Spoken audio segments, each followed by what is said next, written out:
We need to redefine professionalism because staying in your lane might be the thing keeping us from going anywhere meaningful. Stay in your lane is a red flag, not a reminder. There's a quiet phrase that has started surfacing more often in our industry. Stay in your lane, rarely spoken outright, it lingers in tone, in posture, in feedback that sounds more like a warning than support.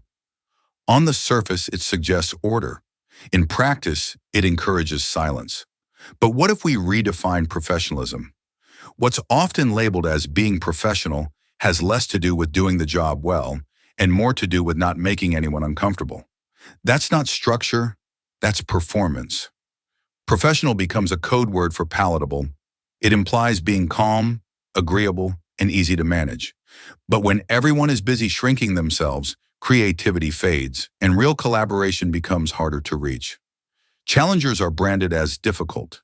Even when they're offering necessary insight, even when they're right, we've started rewarding people for staying quiet rather than speaking clearly. Disconnection is disguised as order. When people feel they have to mute their personality to be taken seriously, what we get isn't their best.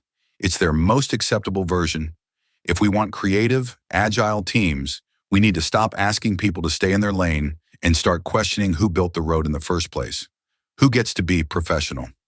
Anyway, the rules of professionalism didn't come from the world we work in. They came from corporate hierarchies, boardrooms, and outdated ideals that reward assimilation.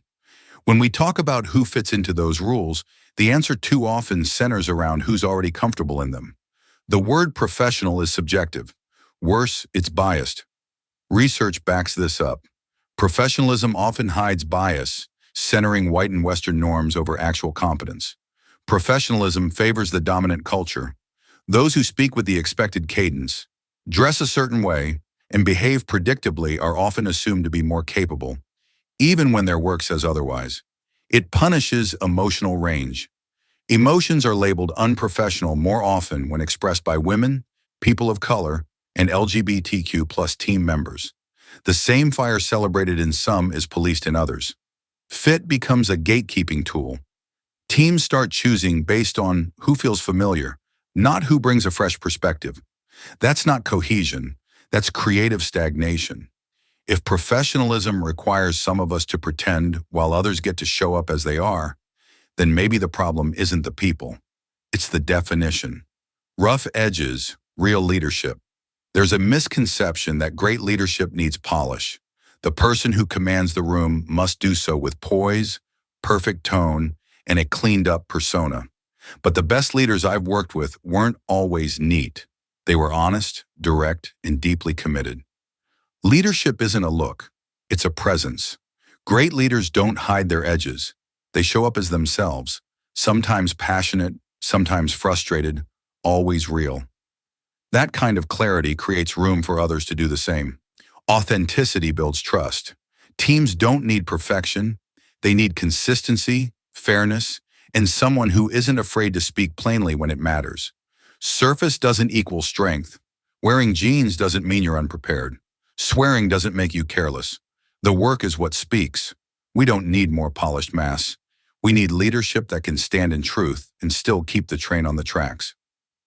Redefining professionalism, a working manifesto. If the old version of professionalism is about fitting in, then maybe the new version should be about standing up. Showing up.